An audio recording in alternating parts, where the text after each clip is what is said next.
want to say welcome, ladies and gentlemen, to the Tony Hollis Live Talk Show Testify. Again, as I indicated, I may pop on at any time. I've been running today. I've been on the phone and been trying to look for documents to come before you tonight to be prepared.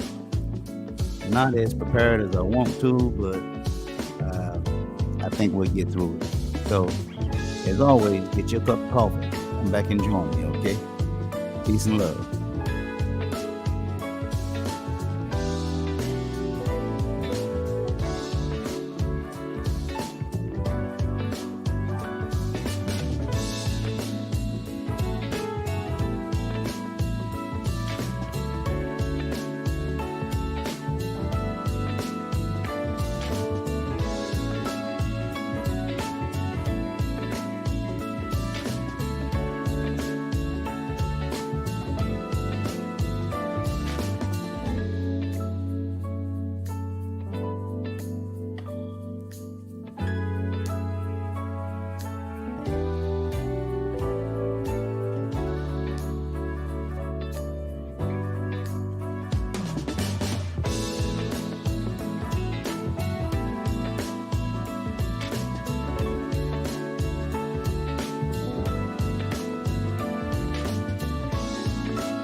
Want to say again, welcome, ladies and gentlemen, to the Tony Hollis Live Talk Show Testify. I had indicated that we was going to be talking about one of the topics for tonight was going to be about the golf course, but we got a full plate, and I don't think we're going to be able to get to the golf course, and we probably won't be able to get to. There was something else that I indicated. But let me just go ahead and show you what we're going to try to get through. Go over here to my banner. First of all, before we get started, I want everybody to know that early voting is yet going on. And again, those dates, November the 7th will be your last time to get out for early voting. Election day is November the 8th. Okay. November the 8th. Also, we had a vote count for the day, I believe. Total vote count for today, we right at, well, not today, total votes in all that has been cast in early voting, 2,627. Okay, those are the total votes cast thus for early voting. And today, November the 4th, we had 315 uh, votes today. Okay, so that's your count as of today. Uh, 2,627 total, and it was 315 votes cast today. Okay, now the topics that we're going to be talking about today, um, we're going to be talking about number one, Mayoral Sanders. You know, I'm gonna have to call it for what it is: refusal to appoint a criminal nuisance abatement board. I explained that in a little bit. We've been like now, it's probably been right at probably 4 or 5 years that this board should have been put in place. And it looked like that he will be uh, leaving office with this here task being incomplete. So we're going to talk about that. Uh, Another thing we're going to be talking about um the candidates who had an interview with KAIT News. Um, I think was it yesterday, I believe. We're going to talk about that because the topic that came up was crime, and what we're going to do about that, we're going to go back to see what did they say about crime during the debates, and what did they say about crime in their interview. And you will have an opportunity to call balls and strikes, okay? And we'll get into that. We're gonna be calling some balls and strikes tonight, okay? And of course, before I close out, I want to go ahead and close on um, some pastors. I got it in quotation. Not all pastors, okay? Some pastors.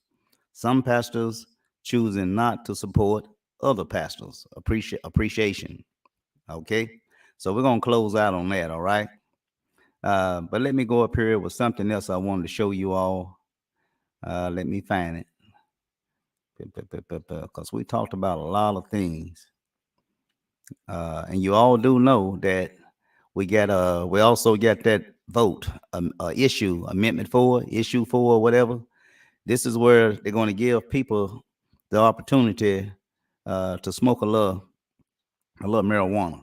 Okay, you can use it for recreation purposes. Now you know it started out to where uh, you can use it for medical reasons, like arthritis, cancer, anything that cause you um, severe pain. Uh, but again, people may possess 1 ounce, okay, 1 ounce of non-medical uh, marijuana, weed, whatever you want to call it. They want to give it a pretty name, cannabis. But and 2.5 ounces to qualifying medical patients or designated caregivers in a 14-day period. Okay. And again, what's so, I guess, disappointing about this here, it's not going to be any background check for people who own less than 5% of the business. Uh, of course, I'll be giving you more information on that. If you got any land, you're going to be one of the cultivators. Okay. If you got any land, the planting, growing, and processing, packing, and storage of one or more cannabis plants or any part thereof in any location, indoors or outdoors. So you'll be the one that actually growing this stuff. Uh, you'll be the one that's growing this stuff. And you folks that who might want to set up your little businesses, you open up your little dispensaries, facilities where medical cannabis or marijuana is sold at a retail price. If this vote pass, they will begin selling this weed as early as March the 8th, 2023. Okay. So I think that's all that I had on that. I don't think I have any more announcements. I did get one announcement not too long ago. I wish I could have put it on my screen, but I got it right late. But there is a lady, many of you know her, Mrs. Hazel Mays. She got a play coming up. Look like it's on November the 19th, 2022. And the name of this play, let me tap on it. A stage play written by Hazel Mays, excuse me. So Mrs. Hazel Mays, she wrote this play, y'all. Okay, stage play. Again, the date is November the 19th, 2022. She wants you to save this date. Okay. The name of the play is called You Are Not the Wife. Okay, it kind of sound like you are not the father or you are the father, but the name of her play is You Are Not the Wife.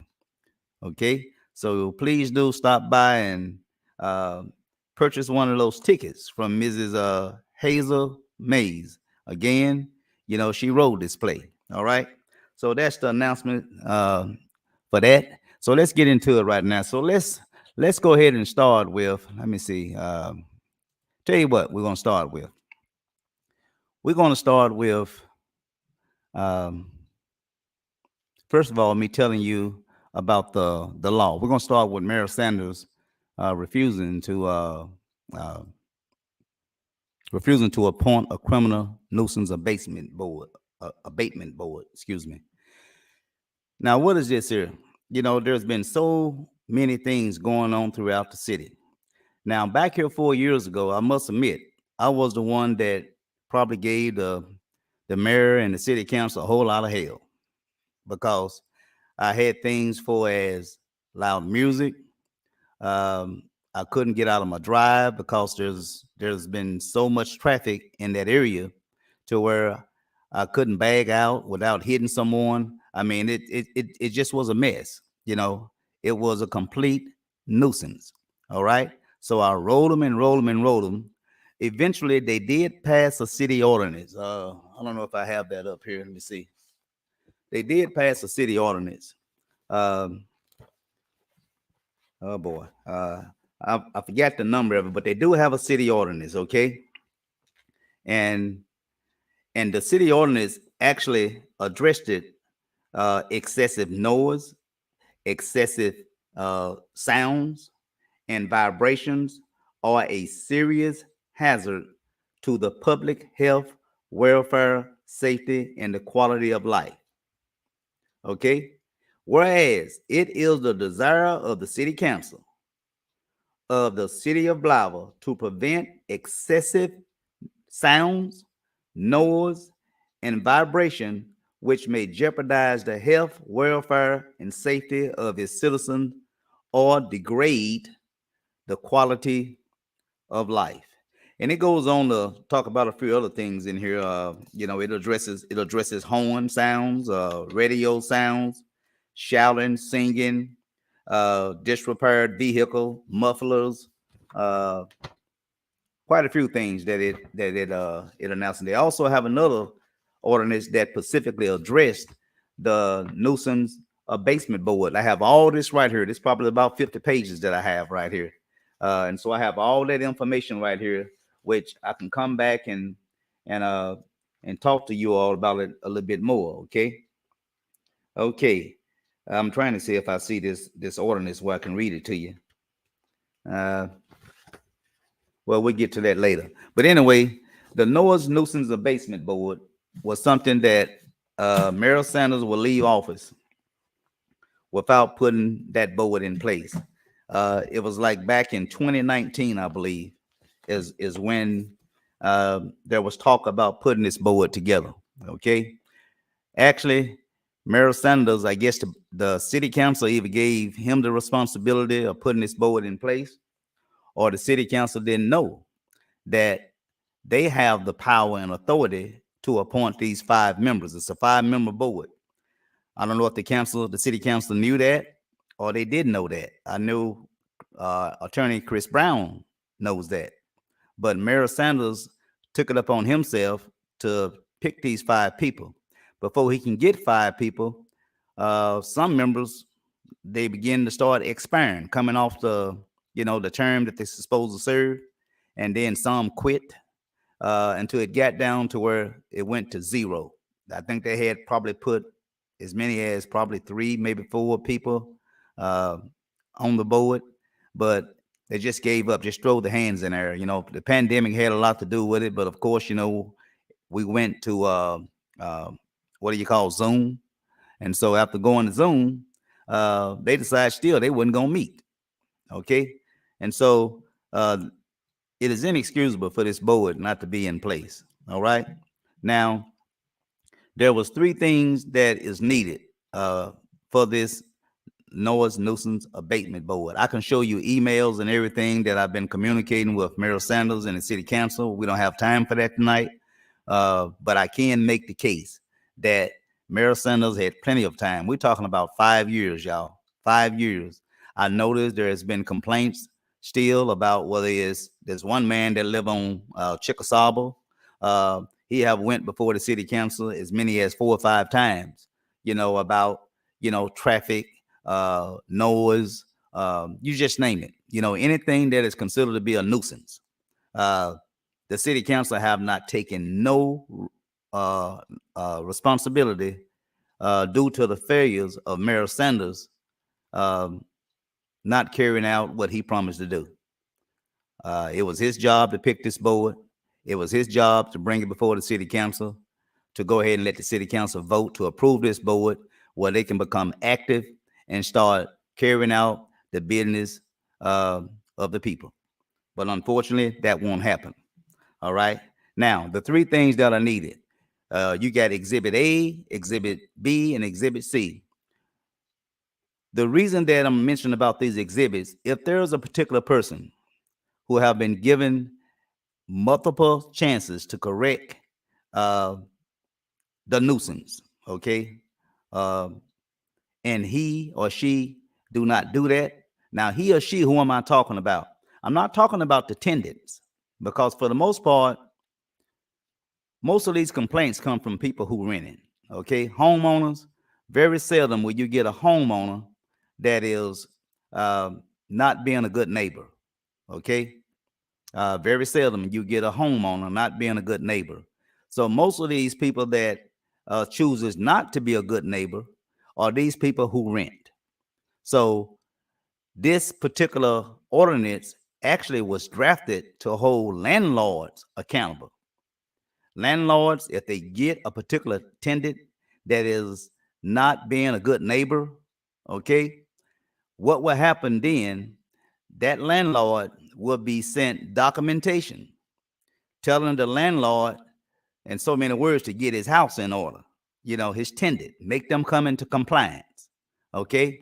After so many warnings, verbal warnings, or what have you, and the landlord continue to allow the tenant to not be a good neighbor, then that's when this board will do its job and issue, I don't know if they issue, but they will meet and they will make a decision on the nuisance. Okay.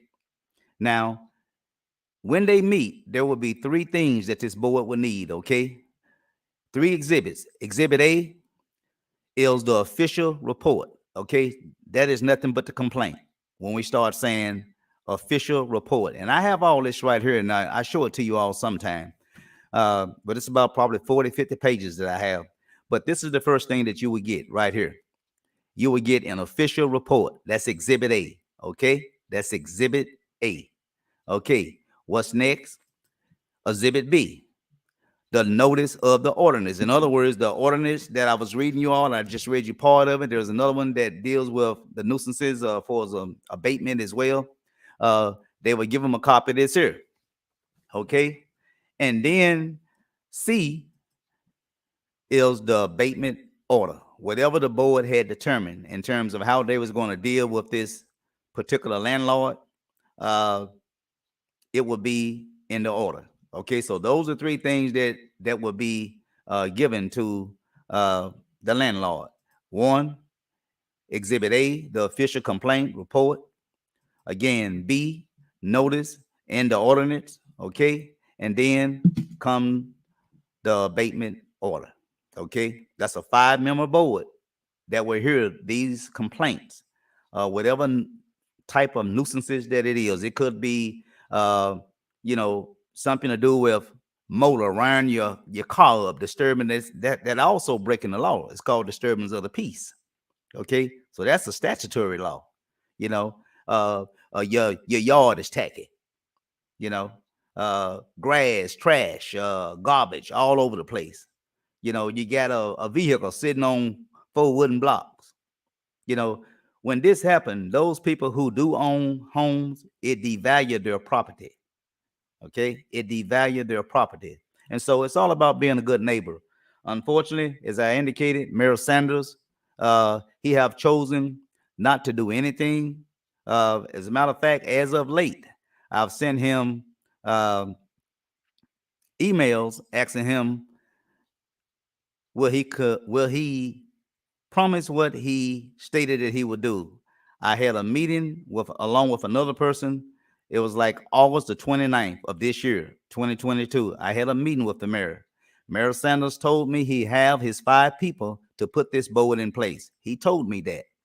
And I said, Mr. Mayor, I need for you to put this board in place. Could you please do that? Could you please take care of this here before you exit? He said he would. Unfortunately, here we are, less than what? Days away from the election, and less than what? 2 months or so, or less, that he will have finished his term and he will be gone. And so, a lot of these things that's going on now across the city, there's been some talk about parades. I don't know what they talking about, parades and all this stuff here. There are laws already on the book, y'all. There are laws already on the book to deal with any kind of nuisances that we have. There's no need to draft another city ordinance. I'm hearing that come. I don't know if that come from Mayor Sanders or that come from Chief Ross Thompson. One of those two is where it's coming from. Could be both of them. But there is no need for another ordinance. There is already an ordinance to address parade. They just passed an ordinance 4 years ago to deal with all these nuisances that is going on. And so there is no need for another ordinance. There is no need uh, to do anything but enforce the laws that we already have on the book. Okay. And so that's all I'm going to say about that. We're going to move on to I don't think I have anything else to show you all. Oh, yes, I do have something to show you all. Let me go up here and find it for you. Where is that document? Okay, I want to make sure that I have this document. Want to make sure that I have it. Where's my cell phone? Y'all. A lot of times I be showing y'all stuff, and I don't even have I might not even have the document on the screen because I'd be rushing. So, but look like I do have the document on the screen. I just checked my phone. Okay, let's see if we can blow this up a little bit. Let's do that now. Okay, where are we? Where is that document? I think this is it right here. Let me see. Okay. Let me go ahead and blow it up a little bit more while we can see it here. Okay. Let's blow it up a little bit. Let's blow it up a little bit.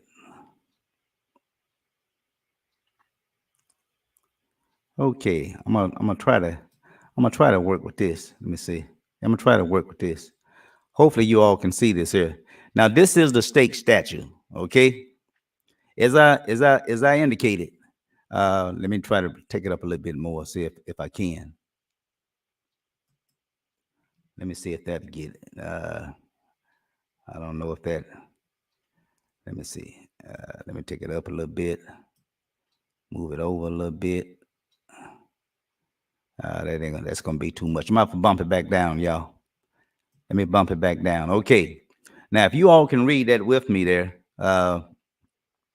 if you can read that with me there, this is the state statute right here that governs this board that Mayor Sanders have elected to put in place. This is the Arkansas State Statute, 14-54-1702. Okay, 14-54-1702. Now, actually, we don't need to wait on Mayor Sanders because Mayor Sanders does not have the power or the authority. Well, let me put it like this here: the Arkansas General Assembly, General Assembly, the legislators. Let's just say that they the one that invested this power with the city council, the governing body. The mayor Sanders shouldn't even be putting this board in place. This power lies with the governing body, which is the city council. If you can read up there, it say any city of a first class or city of a second class by ordinance may create a quasi judicial board to hear complaints. You hear that? To hear complaints. That's what this board would be doing. Hear complaints regarding places or premises used as public or common nuisance. You hear me? Public or common nuisance as defined by, that's another state law. We ain't talking about no city ordinance here. We're talking about state laws already on the books. Okay, there go a law right there, 574-109. We got another one, 14-54, 1502, and 16-105, 402, or that are used for prostitution as defined by 5-70-102. That particular statute there is dealing with prostitution. I don't think we have a problem here in Blytheville. I hope not. I hadn't heard anything.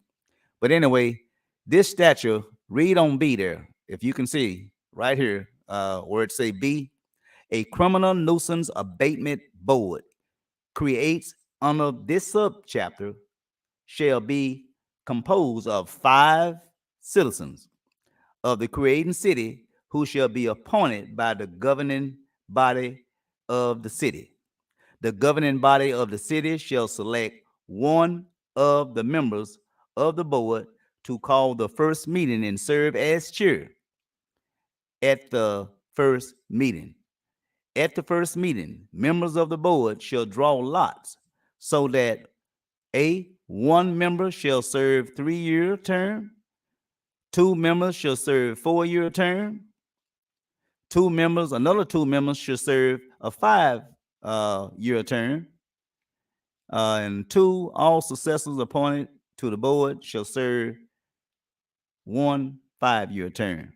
The members shall elect a chair and any other officers needed to conduct the business of the board. The governing body of the city shall provide necessary staff for the board.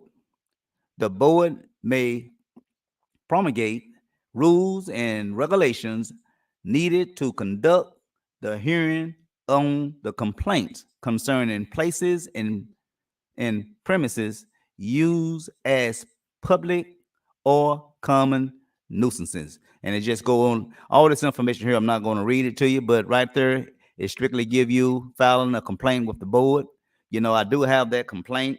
There's also a form that I can show you. I'll show it to you later. There's a complaint form. They give you all the information that you would need to fill out a complaint. Okay. Now, mind you, these complaints that you're filling out, although you may be filling these complaints out about a particular resident, but it's the landlord, not the tenant. It's the landlord is the one who's going to be facing penalties. Okay. You know, it used to be a point in time where they give the tenant a fine, but they don't reverse this thing. They having landlords to get up off their behind and bring their attendants into compliance. If they don't, they will be given a fine. That fine will continue to be assessed against them until they correct the nuisance that the person is complaining about. Okay. And so that is that. I just wanted to show you all that real quickly. Okay. So we're going to get out of that right now. We're finished with that. So let's see if we can close this out right now. So we're going to close that out. All right. So that's basically all I had to say when it comes to the Noah's Nuisance Abatement Board. Please, Mayor Sanders still have some time before he exit the office. Call him and ask him to do one of the 2 things. One, if he have people already in place, for us a list of 5 people to sit on this board. Ask Mayoral Sanders, because I have been asking like crazy. I need for you to step up and help me. Call Mayoral Sanders, visit Mayoral Sanders, and tell him to do one or two things. One, if he have the 5 people already in place to sit on this board, because he told me he did. If he still have his list of those 5 people, please ask him to submit that list to the city council for approval. And upon approval of that such list, then this board need to become active and begin to start carrying out the business of the people by giving a date for its first meeting. Now, if Mayoral Sanders don't want to do that, then the city council need to take back their power and their authority, because that statute that I showed you, they already have the power to do this anyway. Mayoral Sanders shouldn't even be carrying out this task. All right. So call your city council person, call them also, and tell them, since Mayoral Sanders will not move on putting this creation of this criminal nuisance abatement board. This is a criminal board. I mean, this is a board that will, whatever violations that they find, that's a criminal offense according to the city ordinance that they put in place. So this ain't about no civil matter. You can be fined for this stuff. All right. So call Mayoral Sanders, not Mayoral Sanders, call your representative, your your city council rep, and have them to take back their power if Mayoral Sanders do not complete this task in terms of putting this 5-member board in place by what's the day? By beginning Monday.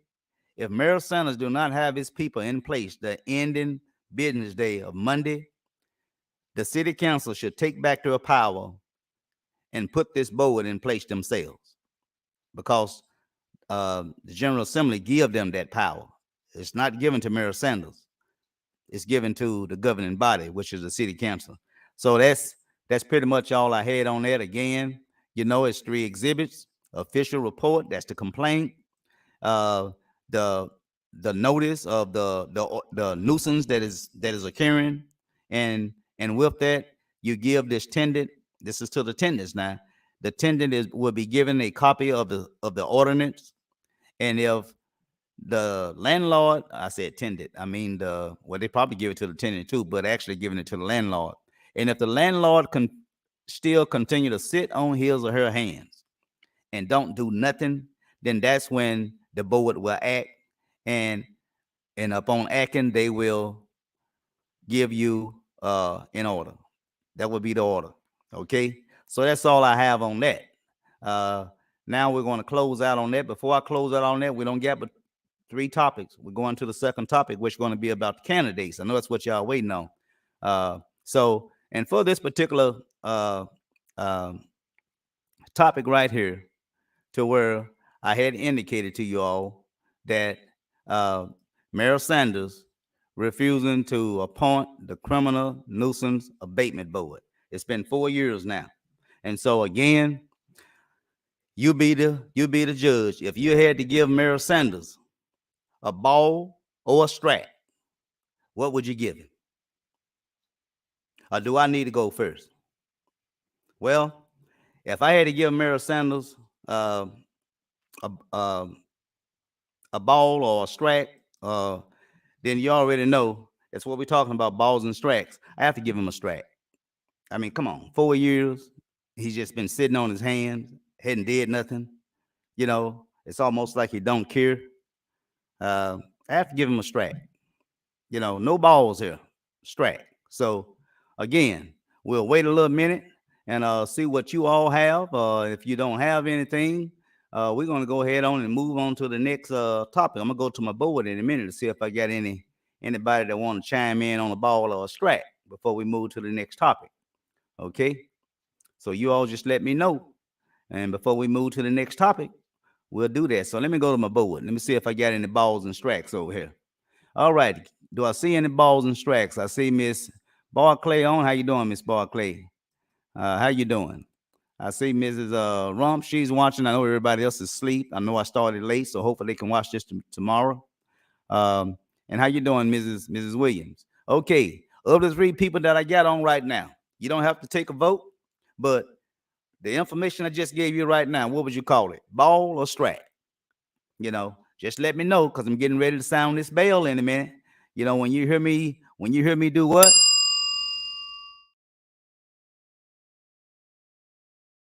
Now. So again, I'm gonna give it a little bit more. I'm gonna wait about maybe 30 seconds. If don't nobody want to move, it don't take too long to type. Don't be scared. I want to hear it. Ball or strike. Ball or strike. Okay. Again, now, I'm gonna do it one more time.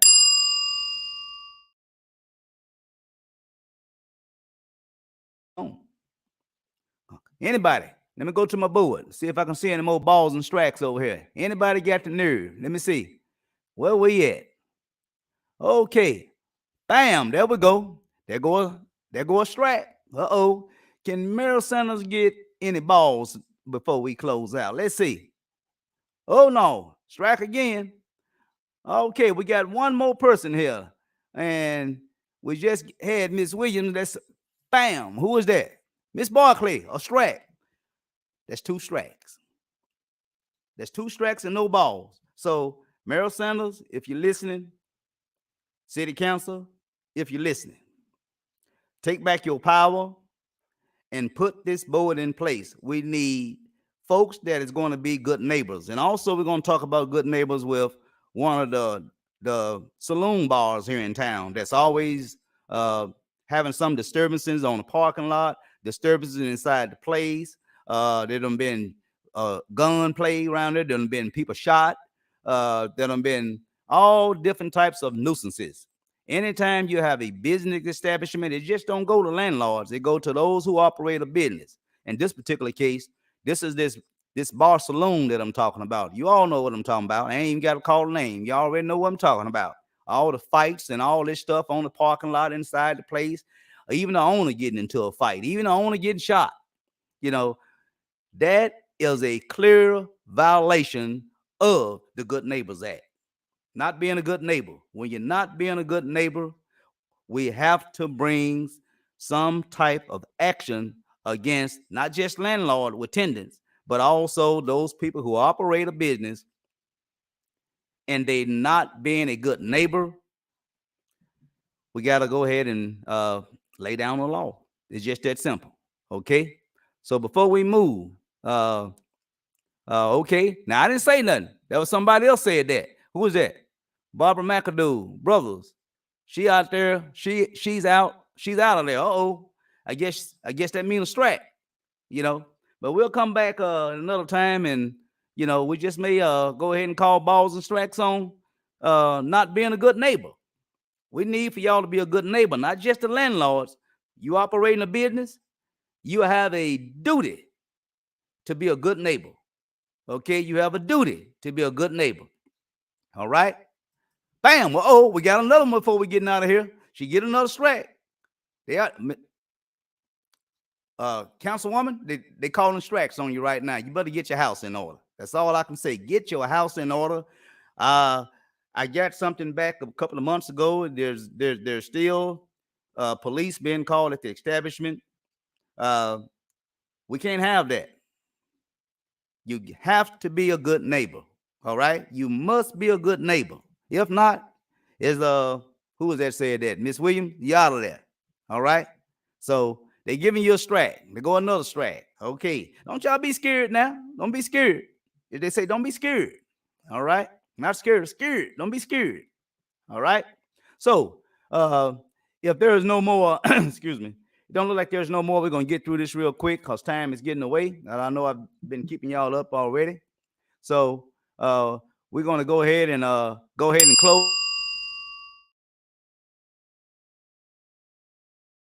And move on to the next topic. All right, can we do that? We're gonna go ahead on and move on to the next topic. And the next topic will be, let's see, where is it? Where's that next topic? Okay, here we go. Okay. Do y'all remember? Um, do y'all remember they had um, a debate Q&A with the council members? They had one at excuse me. They had one at uh, the high school auditorium, and they had another one at the Chamber of Commerce. Well, the one at the Chamber of Commerce is the one that asked them about uh, the police department leadership. Now, the first one, the one with the auditorium, the one that was did by, I think it was Town Carrier and um, the radio, uh, Mike Lester. Uh, Nothing came up about police for as a question. That is, nothing came up in form of a question about uh, leadership, anything to do with the police department. It didn't come up, but the council did brought not the council, the chamber. The chamber did bring it up. Okay, the chamber did bring that up. So before we call balls and strikes, this video is not long.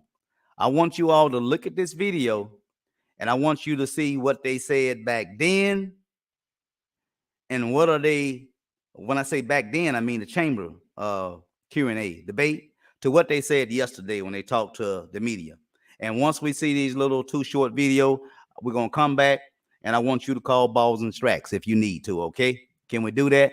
So let's go ahead and roll this video right now. We're finna roll it right now. Okay, so let's do that now. Let me find it. Number one. Ms. Wells, in 1 minute, this is a 2-part question. Okay. What is your assessment of the city's law enforcement leadership and the effectiveness of the police force? And what would be your first 2 steps to improve crime-related issues? Now, the question was speaking about Blytheville leadership, and they asking for, I think it was 2. I don't know if she said 2 steps or whatever. What 2 things will they do to address leadership within the Blytheville Police Department? So let's hear the answer right now. Okay. Okay, the law enforcement. Okay. The step would be to get with our law enforcement and make sure that they are doing policy and procedure. If that means we need to get our actual law enforcement trained, retrained, or however, and everybody, you have to recap on what you're taught to do.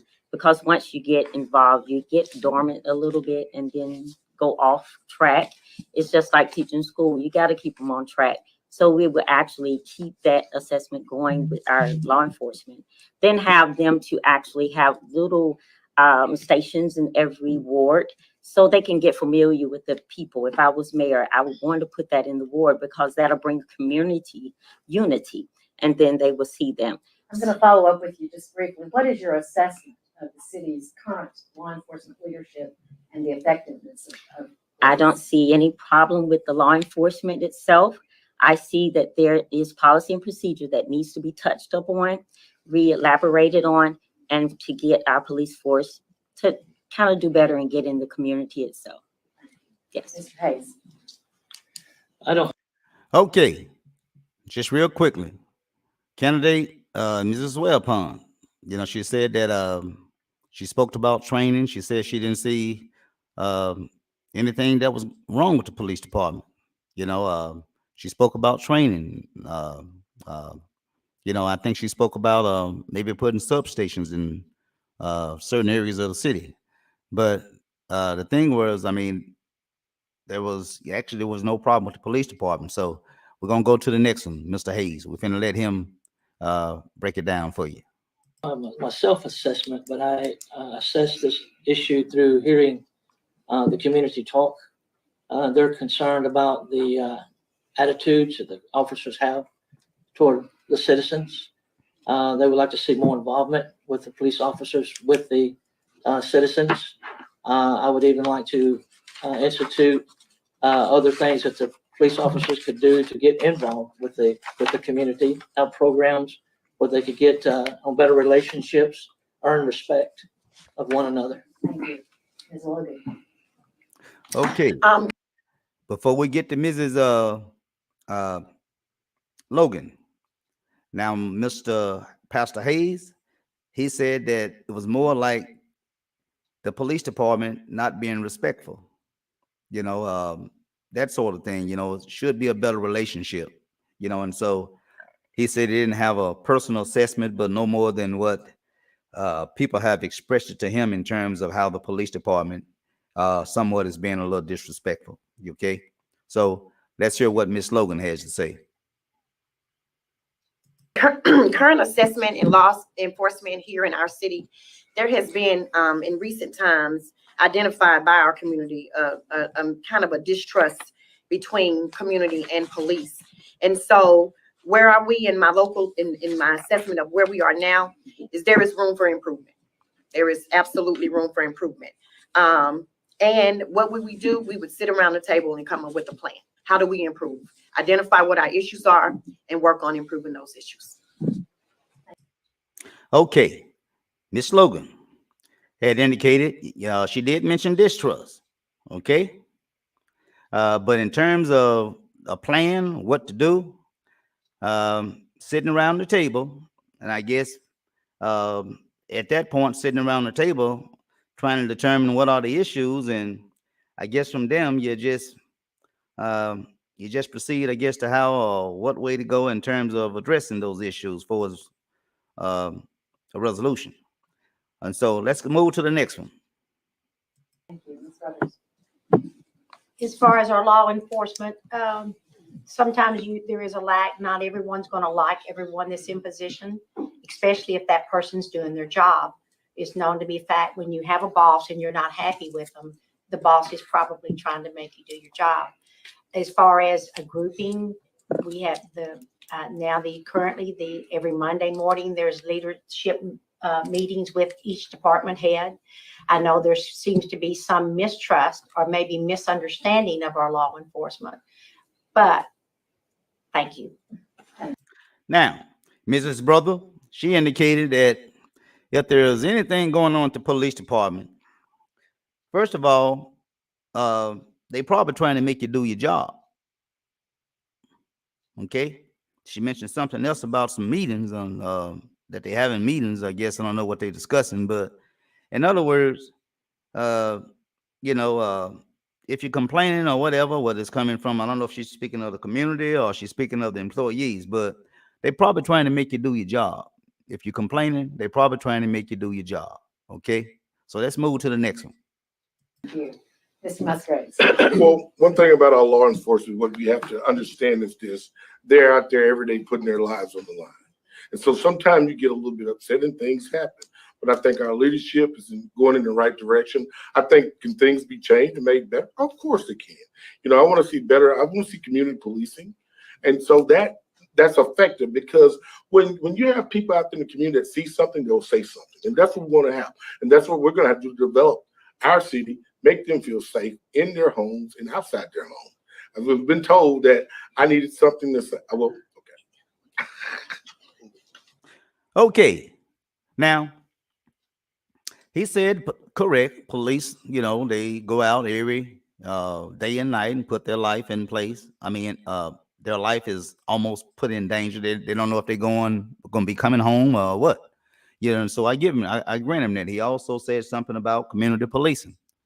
So I give him that, but we're talking about, the question was leadership within the police department. And but anyway, let's move on to the next one. Ms. Jackson. Examine our current police department for irregularities of procedures and law with all people. Once we examine that and take the appropriate action, I believe in protocol. Again, what is your assessment of the current state of law enforcement? Terrible leadership. And I'm noticing one officer tell you one thing and another one tell you different. We need to put everybody on the same page. Okay, that was a very, very honest answer. That was a follow-up. What is your assessment of the Blytheville Police Department leadership. And Mrs. Candidate Jackson, she said terrible. So that's her assessment. So let's move to what we probably got one or two more. All right. Mr. Mayberry. To combat crime, we have a problem. Our police department need to be proactive instead of reactive. Just as we had the event on Ash Street, we had no police presence. So we need police presence. And we need somebody to know about events. And there was an event. So you got a bad combination of alcohol and young people drinking, and nobody knows anything. The mayor or the chief or whoever, and now you got gangs and everything. So I would have a gang unit. I would also have our police department to be more proactive and to increase. So I'm so sorry, I didn't see him. All right. So hey, you don't have to battle crime. Okay, those were all the candidates that answered the question on the assessment of the Blytheville Police Department. That's what they said then. So now we're gonna run this last video to view what did they say yesterday, and then I want you to come back and we're gonna call some balls and some strikes. Okay. So let's go up here and run this last video right quick. All right. So let's do that now. Let me get rid of this first. Get that off my screen. And we go up here and find this last video. How about that? Okay. Let's find this last video. I know we got it up here. Here we go. All right. Now, this is the video of the interview that they had yesterday. They was talking about crime. When you're talking about crime, it sort of point toward the police department, Blytheville Police Department. So this is pretty quick too. It's not long. So we're gonna run through this right quick. All right. So let's go ahead and play that now. Let me go up here right now and make sure that I got everything in place and we finna roll. Okay. Okay. So let's do it. Mississippi County, the city of Blytheville could have a new mayor. 7 people are in the running. And Monty Williams spoke with each candidate about their campaign and asked them the tough questions you have. She is live now in Blytheville with their answers. Imani. Diana, like you said, I'm here in Blytheville, right outside of the Mississippi County Courthouse Annex, where a lot of early voting has been going on. Now, the city of Blytheville will see its new mayor for the first time in more than a decade because 7 candidates are running. Now, a little background about those 7 candidates. 3 are current council members. 3 say they are just members of the community, and 1 is a part of the current mayor's administration. Blytheville, Arkansas sits in Mississippi County as the county seat and the largest city in the county. The mayoral race matches that size this election cycle. 7 candidates are running for mayor. John Mayberry, John Musgraves, Barbara McAdoo brothers, Melissa Logan, Juanita V. Jackson, Ronnie Hayes, and Jacqueline Wellspun. I spoke with each candidate to learn more about their race and their stance on a hot topic in the city, crime. I asked how would they work to combat crime in Blytheville if voted as mayor. Some said the police department is where to start. I plan on having a proactive police force. First of all, number one, we're gonna have to instill a curfew here because our teens are getting out of hand. That's number one. We're gonna also need a gang crime unit because we do have these problems with these young people carrying these guns, so we need to infiltrate those types of things. We also need our patrolmen patrolling the areas. We have to get structure in our police department because if we have the weakest link is our police department. If we get a stronger mayor, a stronger police department, it'll deter crimes. We have to get a police department that's not afraid to go to the tough calls. One candidate mentioned combating crime does not start with the police force. I think the key to combating crime is the quality of life. And so I could tell you about all these strategic plans that I have in 3 or 5 years of my first 100 days in office. But ultimately, if we can improve the quality of life for all residents, no matter the creed, color, religious sect, or belief, I think the improvement of quality of life, give them more things to do, bring some recreational activities to the city, bring some more retail establishments to the city. Others said that working with the community could help deter crime. I would feel like what we need a better rapport is when you have a victim of shooting, that we have a better relationship with the families of the victim, because there's a lot of questions, unanswered questions we had. And if it was more open to discussion with people, I think it would help us in the process of trying to heal or trying to move forward. But when the police comes in, a lot of times the police is not really adhere to what's going on. So we need to actually have an advocate. I would like to put an advocate in every community ward, and that ward will have someone that lives there that's a police officer, and it will bring more of a communication as well as relationship. Crime is coming from educating the younger generation. You know, the younger generation is being used by people that older generation in crime to bring them into crime. And so we're trying to work with stopping it from a youth level before they get involved. Added technology was also mentioned by one candidate to help combat crime in Blytheville. So we're going to get more sky cops. We want sky cops, and I don't care if they're on every corner, because that helps prevent things. If you see those lights flashing, you know, it's in your head, you're going to think there's something there. Each candidate mentioned that making Blytheville environmentally attractive would also help bring more jobs, people, and activities to the city. That includes cleaning up old buildings and cutting overgrown grass in areas. Election day is November 8th. Now, elections, you can still vote. Early voting is still going on for a few more days, but here the polls just closed for today here in Blytheville. But I will continue to follow all of the elections that are going on across Mississippi County. Live in Blytheville, Imani Williams, Region 8 News. Imani, thank you. There are several.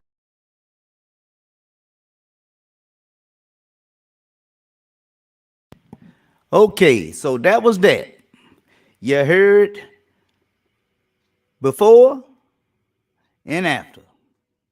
You heard what they said before and what they said after. So I'm gonna I don't know if I want to call balls and strikes on this one, because you know they may say I'm being a little biased. So I'm gonna call my balls and strikes probably at a later time. I sure want to call some balls and strikes though, but I want to hear from y'all. And so I'm gonna go to my board and see if we got any balls and strikes that need to come before us right now.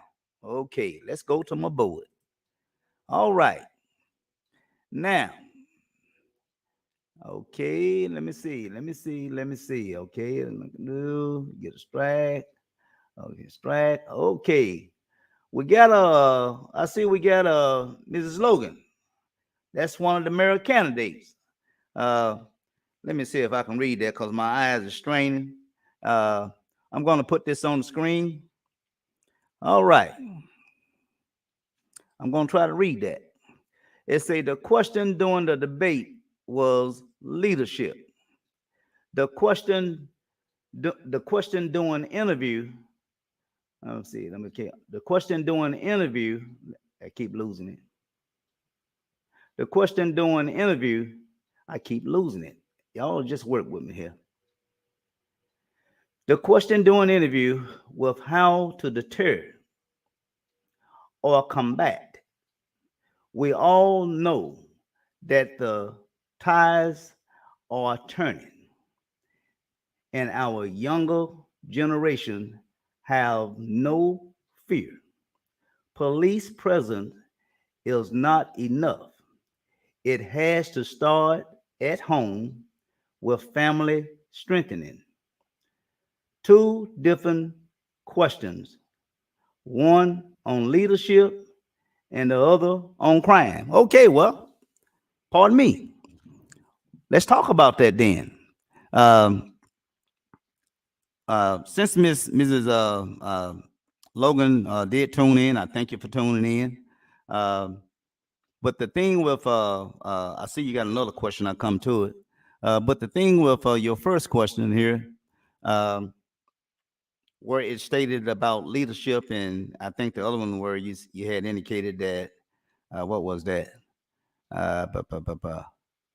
Leadership, and the other was crime. Well, first of all, I will say this here. I think you mentioned something about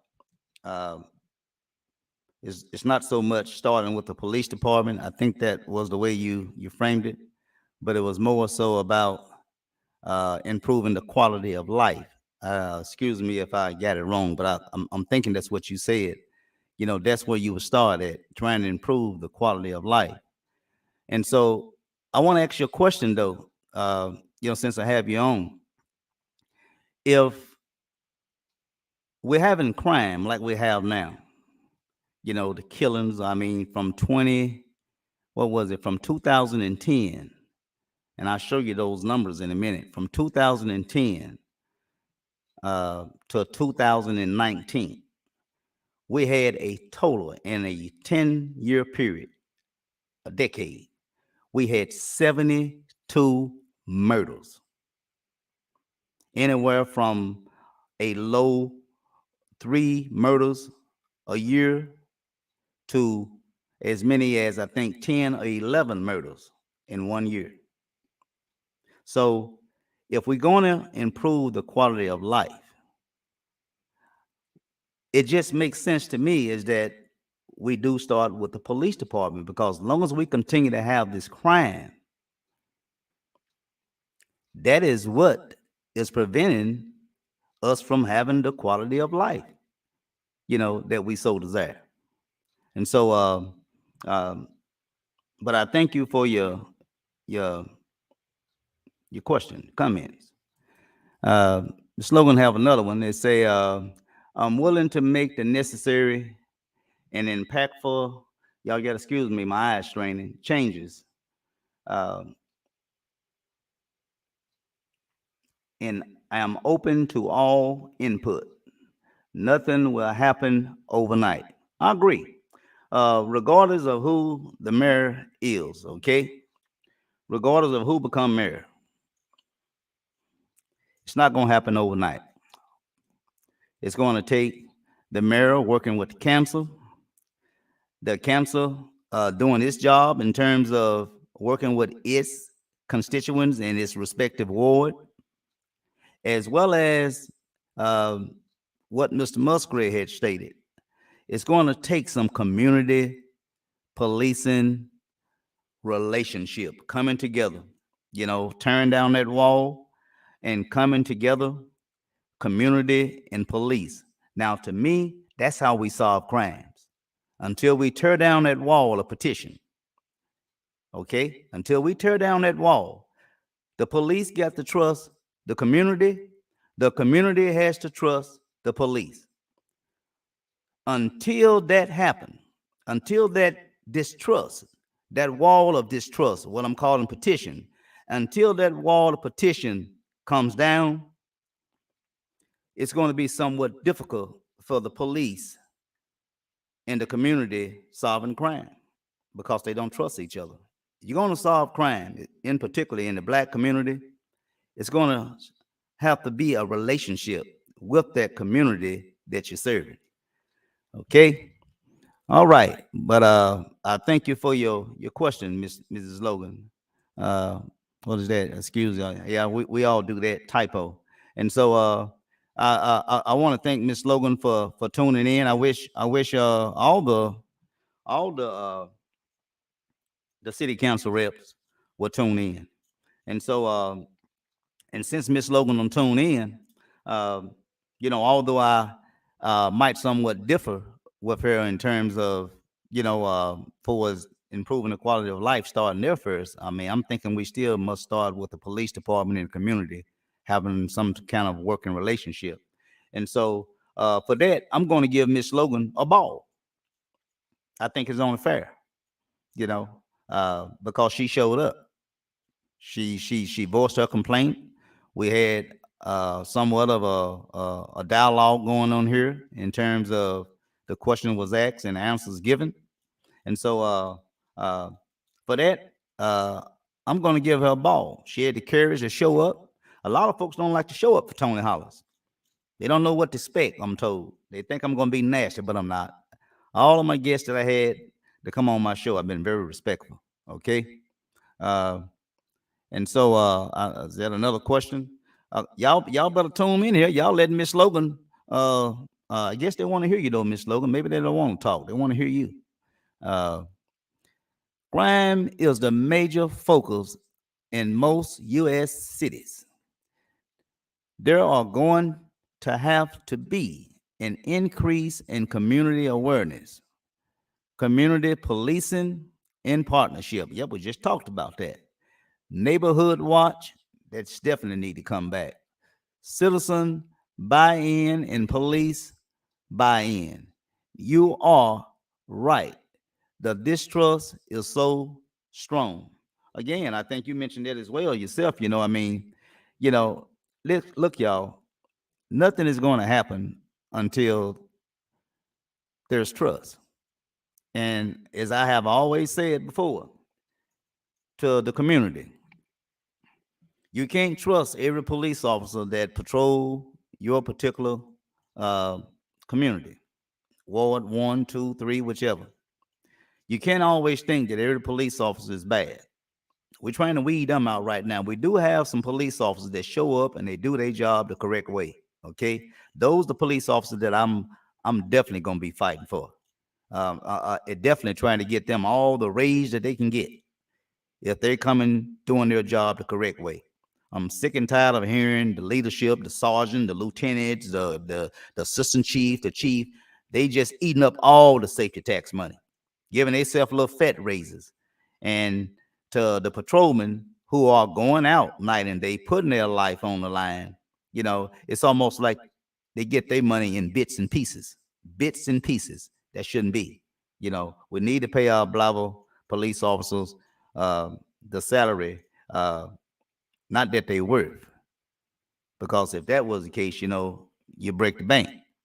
But you do need to pay them a decent salary to provide for themselves and their families. So when I say that we need more leadership in the police department, that's the only way that these guys in working patrol is going to be treated fairly. So when I call for police reform, I'm also fighting for Blytheville police patrolmen. Okay, that's what I'm fighting for. Many of you guys, excuse me, and women have been treated unfairly, and I'm here to fight for you. I'm not running for nothing, but I am the community advocate. And if the police department, and I'm told that some of the police officers, they like when I speak because they can't speak. You see, so I'm their voice. Actually, I'm their voice. And so I want the police officers to be treated fairly. Okay. So that'll be that. Exactly, Mrs. Ms. Barclay. He's not good. Look, y'all. I respect Chief Ross Thompson. I really do. I don't care how much he and I disagree. I respect Chief Ross Thompson. He respect me. I respect him. We differ now. And there's been time where we strongly disagree.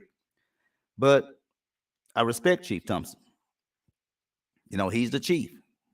And I just want him to understand is that all I want is to have a police department to come to work and not only be treated fairly, but when they go out and patrol, carrying out their police service, they must begin to have that type of relationship with the community. And that starts with leadership.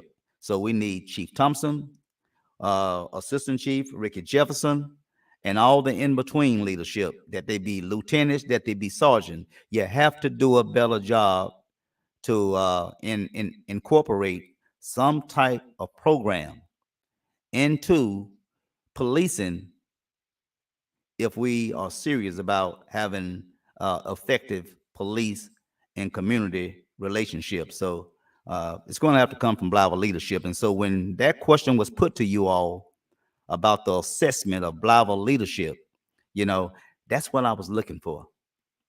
That's what I was looking for. Not so much the problems. We got to quit talking about the problems. We already know the problems, you know, but your assessment, that's where it starts. If you don't see nothing wrong with the Blytheville Police Department, then we're going to pretty much have the same old, regardless of what mayor we get, regardless of what city council we get, because everybody got the blinders pulled down. Don't nobody see nothing. Y'all don't see the same thing that the community is seeing. So if that's the case, we're going to have the same problems. All right. I think this is Ms. Logan again. It said our council just approved a pay increase, and it has already taken effect. Our patrolmen and supporting officers were definitely included in this comparable increase. Yeah, true. I'm aware of that, Ms. Logan. But here's the deal: we passed that tax a while ago, you know, and you know, initially when they passed that tax, I don't think you had actually. I don't know if you was already there working as Mayor Sanders assistants, or you came in sometime later. But that safety tax was supposed to do two things: recruitment, okay, recruit police officers, and raise their pay. Those was the two things that was supposed to have been done. And it was done, but guess what? Them folks at the top, them all those ranking folks that I was telling you about, I don't know about the sergeants, but I do know the lieutenants, the captain, the chief, and the assistant chief. Oh, they got paid dearly. So why wasn't they complaining? Now, we passed the tax back a while ago. It was only the patrolmen who was complaining about their pay. Chief Thompson, he was good. In fact, I got some video that showed that a meeting where he said he cool, he good. I think Councilman Jones asked him about when it came to pay raises, when Chief Thompson was down there speaking on the pay raises, and I think that question came up. Chief Thompson threw his hands in the air and say, hey, I'm good. Chief Thompson didn't need it because his salary was fat enough. Ricky Jefferson, I imagine he didn't need it. Didn't hear no complaints from him. Didn't hear none from Frazier and some of the other people that's in your ranking. I don't know about the sergeants, but I do know your lieutenants, your captain, your chief, and your assistant chief, they got paid well. But it was the patrolman who was the one complaining. And they just recently started getting some kind of a decent raise to where it sort of done hold down the complaints. Listen, y'all, and hear me well. When it comes to recruitment, it's not that police officers do not want to work for Blytheville Police Department. It's leadership. You change the leadership, I guarantee you, our numbers will increase. And not only will our numbers increase in terms of recruitment, but I really do believe if we treat our officers right, they'll stay with us a lot longer. It's sad that when an officer will quit a job to have some kind of peace of mind, they'll go out here and work at Walmart. That have happened. Or they'll take a factory job just to have a peace of mind. I'm not talking about the meals. A lot of them just don't took some form of a job just to have a peace of mind. That's why I'm saying I'm fighting for the police officers, pay raises, and for them to be treated right. Up under this leadership, as we see it now, it's not happening. It's not happening. Talk to the police officers. Talk to them. Don't take my word. Talk to them. All right. We're getting down to the bottom, y'all, and I'm going to have to really close this thing out in a little bit. Where are we? Oh, that's somebody Facebook users. You know, they got that new thing going on. Hello, everyone. I don't know who it is. Don't know who their face is. I can't respond. It said you have people in Mayoral Sanders administration whose leadership is only beneficial to them in their clique. You see, I just spoke about that. candidate, Ms. Logan. I just spoke about that. Yeah, true that the officers was given a raise. True. But they was put on the back burner. All them ranking folks, they got their money just like that. Just like that. But the folks that who actually are serving the community, being that public servant, going out day and night, putting their life on the line, as one of the other mayoral candidates stated, it's a shame that they had to knock, punch, and holler just to get this raise for the safety tax money. When we passed that tax, that was like what? That was like 4 years ago, wasn't it? And not more. And we're just not treating them right. That is unacceptable. We should never accept our men and women going out, being a servant to the community, protecting it and serving it, and this is how we treat them. We put them on the back burner. That comes from leadership. And when that question was put out there to give an assessment of leadership within the Blytheville Police Department from the chamber I'm talking about, I was very disappointed in the answers. You know, I think Mrs. Jackson, I have to call her name. I ain't gonna call no name, but the word she used was terrible. There's a few other candidates. Councilman Mayberry, he definitely had a plan. He talked about having a street gang unit. He said some good things. Pastor Hayes mentioned about better communication. I think Mrs. Wellpond mentioned about, I think she wanted to see an advocate peer award. You know, I guess someone could serve as a spokesperson. John Musgrave wanted a whole slew of sky cops put on every corner. He also mentioned community policing. So everybody actually spoke well in terms of trying to find a fix. Okay, but you still have to deal with leadership. Okay, meaning there must be leadership that actually have a willingness to want to sit down at the table with the community and create some constructive dialogue that will produce some resolutions into solving crime. Until that happens, we still gonna be talking about all those high numbers, 10 murders, 12 murders, 6 murders, 8 murders. We're gonna still be talking about that. And so y'all, I'm at the bottom. I'm at the bottom right now. Someone said they send me a text. I send a text on these issues. I get so many texts. I still can't recall actually who sent me that. You have people. Okay, Marisol, we just talked about that. Okay, all right. But anyway, is there anything else that I want? Oh yeah, I was supposed to been talking about. I'm gonna hit that real quick on the pastors. If we don't, we're at the bottom of the barrel right here, and plus I don't overspent, y'all. I don't went 18 minutes over. So let me try to wrap this up real quick. There was something else that I wanted to talk to you all about. Oh yes, I want to show you this here also.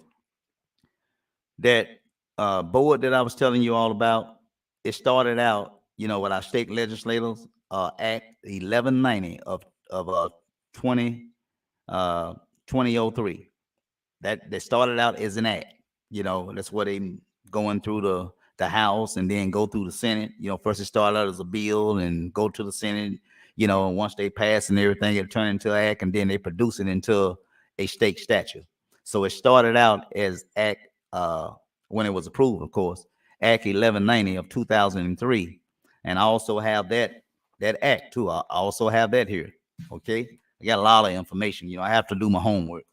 But now that statute I was telling you about, 1454, 1702, this statute was adopted pursuant to this act right here, Act 1190, 2003. And that is the title of it. The way it reads: Creation of Criminal Nuisance Abatement Board. Excuse me. Okay, that board right there will address all the nuisances, people that who don't want to be a good neighbor, businesses who don't want to be a good neighbor. That's what this act is for. That's why we need that board to become active. Okay, we need that. All right. And I don't think, oh yes, and right here, uh, as I indicated, I wanted to close out on this here, y'all. If y'all have any other questions about the candidates or what have you, you can just text me. I'll get back with you later. This is about all I'm going to say on this on this this topic. As I stated, I visited a church, white pastor and wife appreciation. Okay, many of you know who I'm talking about.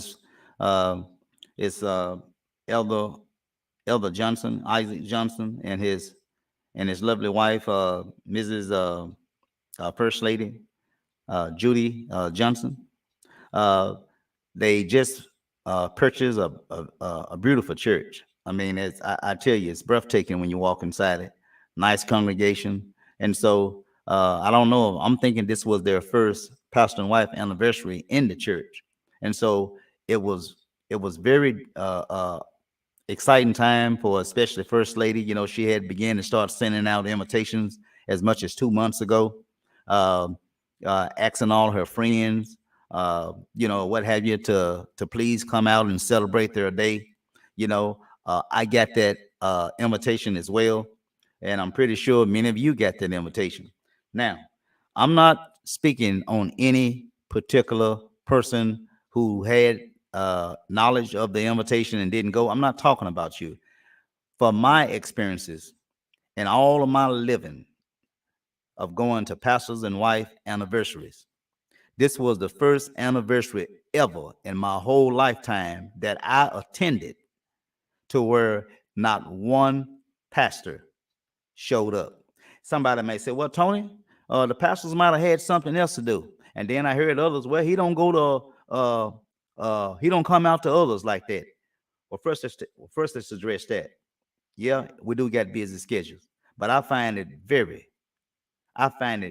strange that we got churches all in this city, churches stacked on top of churches. Not one pastor had the willingness to attend their day. And somebody said, Ella Johnson don't go. Yes, he does. I don't been to many pastors and wife, First Lady, excuse me, appreciation. Ella Johnson was there. So whoever's saying that, that's a lie. He worked at Nucor. He worked long hours. Sometimes he have to go to church, go home and get some rest, and get up and then back at work. Sometimes he get off work like I did. Get off work in the morning. You have to end up in Sunday school or go home and get a little sleep, wake up and catch morning services. Wear and tear on the body, but still we sacrifice to try to make it to the house of God. Okay, so I don't want to hear that about he don't go to other churches. That's a lie. But now let's talk about you, who all are making these statements. I bet you any money, one of you pastors that didn't show up for Elder Johnson, him and his wife day, I bet you any money in the last probably this year, but I'm gonna put a little space in it. I bet the last 2 years, I bet Elder Johnson done been to your church. It don't necessarily have to be a pastor and wife anniversary. You might have had a Friends Day program. We got all kind of programs now. Friends Day program, the Het Day program. What is another one? Pack a Pew program. Homecoming program. We got all kind of programs that we send stuff out. Want the pastor to come and bring his church too, cause we want them to sing they don't sing a A or A and B. Sometimes you want them to sing A and A and B. So I refuse to believe that Lady Johnson and Elder Johnson have not visited your church all this year, that it was a pastor and wife anniversary or any of those other programs that I was talking about, and you got the audacity to say he don't come out and support y'all. You know that ain't true. You know that ain't true. You don't want to go, just say you don't want to go. I mean, just call it for what it is. But don't be trying to yet stick the knife in his back. He already the victim. He already hurting enough, him and his wife. You know how embarrassing that was? You know how embarrassing that was? I'm going to lay it alone. And you pastors, y'all need to cut it out. You got to show yourself better than that, pastors. I think somebody gave me some scriptures, and you all go and I meant to put that up here, but I didn't put it up here. But anyway, 1 Timothy. I think it might be the 3rd chapter, I believe. 1 Timothy, 3rd chapter. Read that book. Read that book. 1 Timothy, 3rd chapter. It speaks about what is it? It speaks about you have to be above reproach. Okay? Whether you're a pastor, whether you're a first lady, whether you're a missionary, whether you're a deacon, you have to be above reproach. You can't get ugly with folks because they treat you ugly. See, God gonna hold you responsible for what you do, not so much what folks do to you. And so for pastors to use a comment like, well, he don't come to our church, we ain't going to his. You have to be above reproach. You're supposed to be better than that. You're supposed to be a man or a woman of self-control, respectable, hospitable, able to teach. You're supposed to be gentle, have such grace, loving, blameless. Not saying that you're supposed to be perfect when I use that word blameless. But when folks hear your name, Pastor, it's supposed to be in a sense that it ain't nothing bad that they can say against your name because of your character, because of your speech, because of the way you carry yourself. Folks that don't like you, they can't even fix their mouth to say nothing about you because you're blameless. Your character speaks for itself. But when you go around here trying to be of the world, want to throw word for word, want to argue, want to put your foot down like this your house, don't nobody tell you what to do, that's not Christ-like. And I'm finna close on this. Let's take a politician and let's take a man of God or a woman of God. The question is asked, can a politician be crooked, low down, nasty, unfaithful to his wife, a thief? Can a politician be all those things and still be a good leader? That he's a congressman, that he's a senator, representative, sheriff, mayor, council member. Can a politician be all those nasty things? Be all those nasty things and still be an effective leader? So that's the question. That's the question.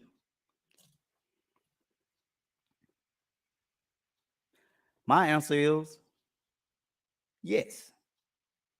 A pastor can be just as nasty and low down and stink like a skunk. And she can still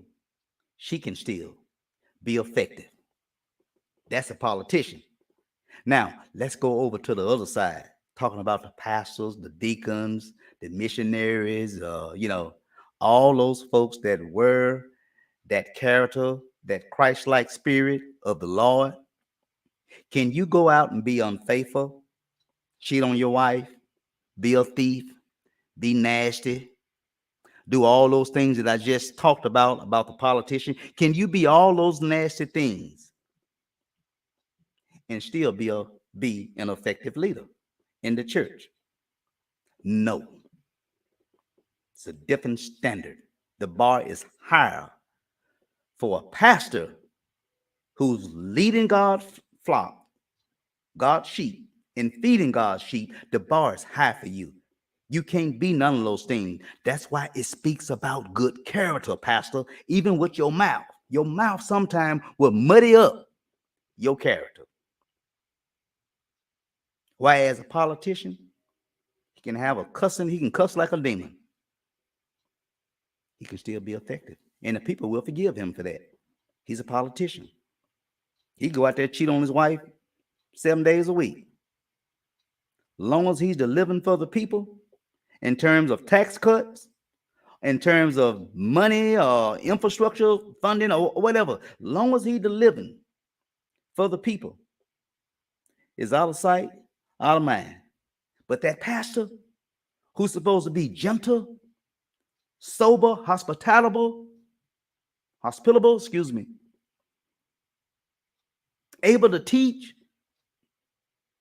you can't be those things. You have to be what? Above reproach. That's all I have to say, y'all. And so pastors, get it together. Quit being hard-headed. Like everybody know it's your church. Everybody know you grown. Everybody know that Tony hollers and nobody else can tell you what to do. But if you don't shape up your character and your conduct, God will set you down. He'll set you down. That's all I got to say. But anyway, let me go over to my board like someone else done tune in. Let me see where we're at. Oh, I see Miss Bradley done tuned in. I'm going to read these last few comments, y'all, and then I'm going to call it a night, okay? I'm way over, but it's worth it. Some of the police officers not worth a penny more than they're already getting. It's only 2 officers that fairly to their jobs in community. Well,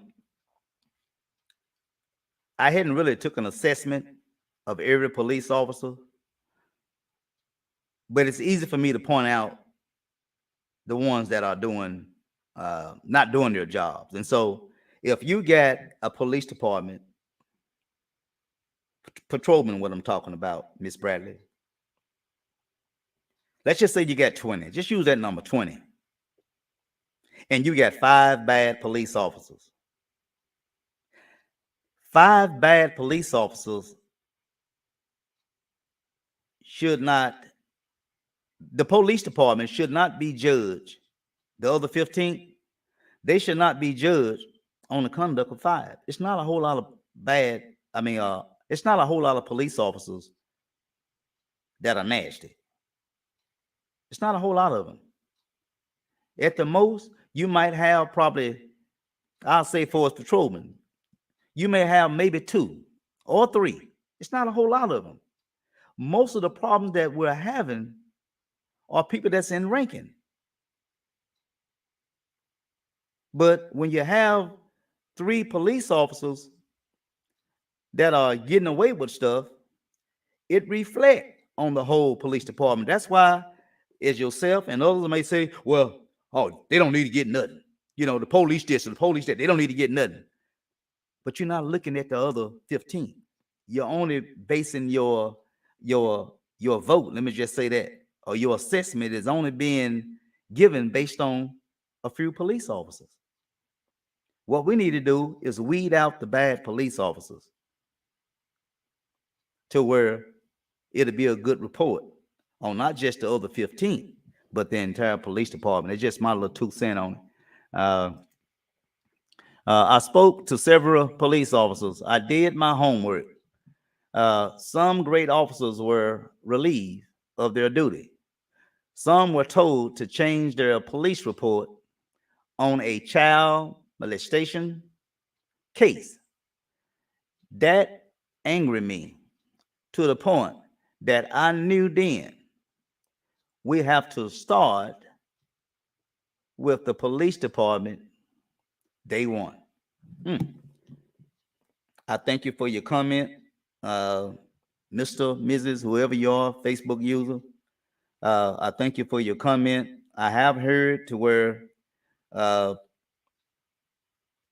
have been some changing in the narrative of the police reports when they go and make out these reports. I have heard stories like that. I don't have any proof, factual, concrete proof what I'm talking about. No more than no more than. Whew, I'm hot, y'all. I'm down here in my office, and but anyway, you need some substantial proof, or somebody need to come forward. What I'm saying, but I will say I have heard those same rumors where police reports are being somewhat being changed for whatever reason. Okay, boy, y'all be writing books on me here. Y'all know my eyes straining. I'm gonna try to read this, Miss Logan.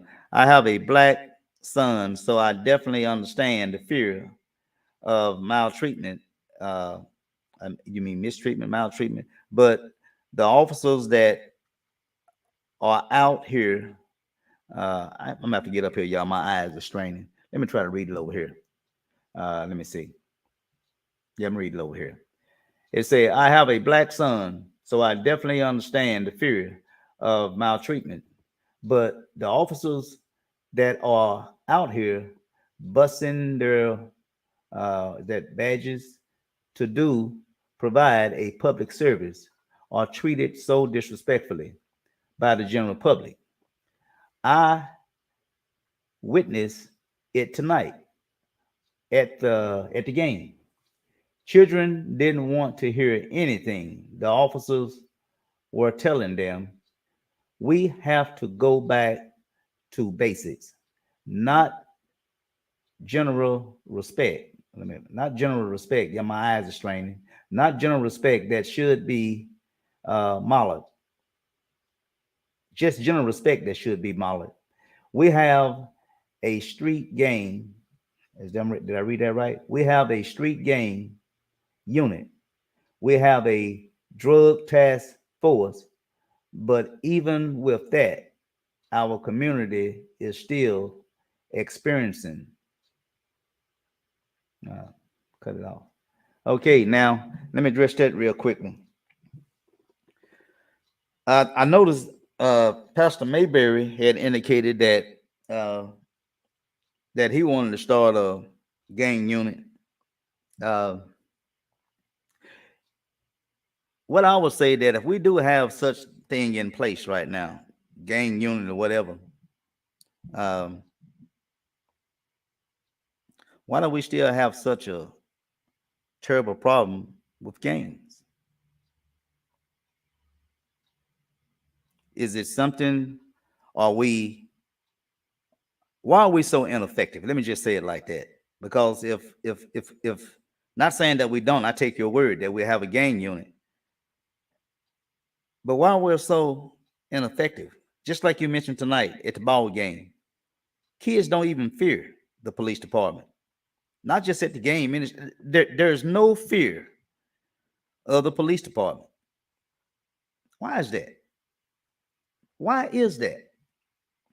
Just like you witnessed tonight, the disrespect at the game that these young folks was doing. Yes, it starts in the home. Grant you that. I agree with you. It starts in the home.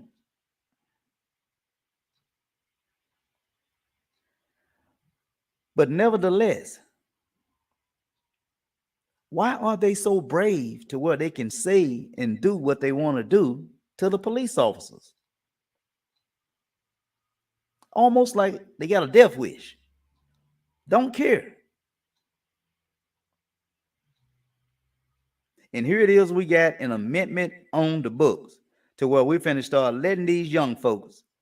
They say you got to be 21 years old, but y'all know as well as I know, them young folks gonna get their hand on that weed. Somebody gonna go and buy some. You know, you can get up to what, 1 ounce of dope weed. We need to call it for what it is. Quit calling it a little pretty name, cannabis. You know, it's weed. It's dope. That's what it is. And so that just compound the problem. You know, we already got kids that don't want to listen to mom. I would say dad, but 9 times out of 10, dad ain't even in the house. But don't want to listen to mom. And like I said, I can't just blame all moms. We got some mothers, even if it ain't nothing but a few. We got some mothers out there that choosing to work and yet trying to raise her children. Those mothers there, I call them the MVPs. Those some valuable parents when they can work and yet try to raise their children, especially boys. And so we have to be able to separate the apples from the oranges. We do have some good parents out there that's trying, and we got to give them the due credit that they deserve.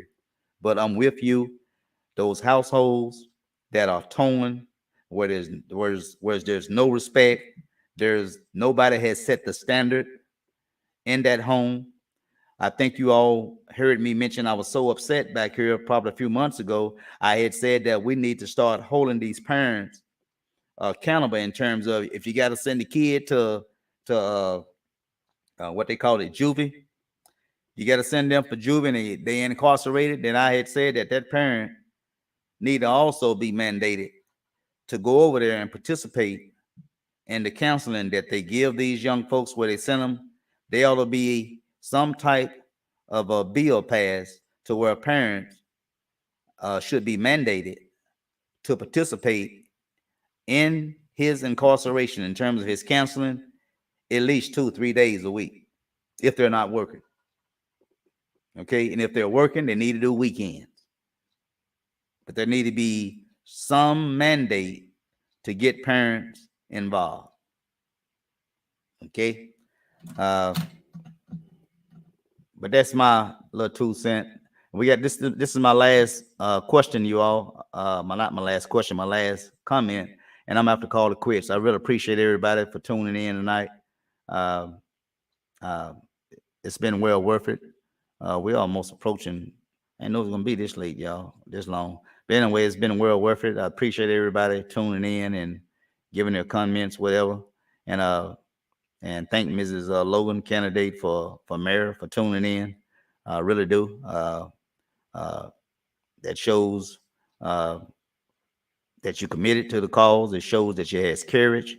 It shows that, as you and I spoke a few days ago, regardless of how we might disagree, but one thing you can always count on me is agree to disagree. I won't bite your head off, but I think you take your stand in terms on issue as well as myself. And if we can disagree in that respect, then I think that,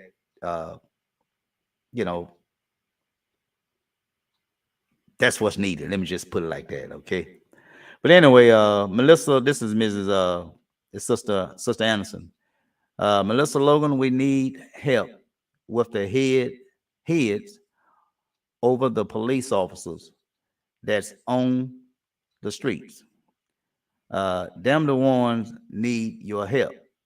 If you become mayor, if anyone be honest, this city been in trouble. Most need to be gone.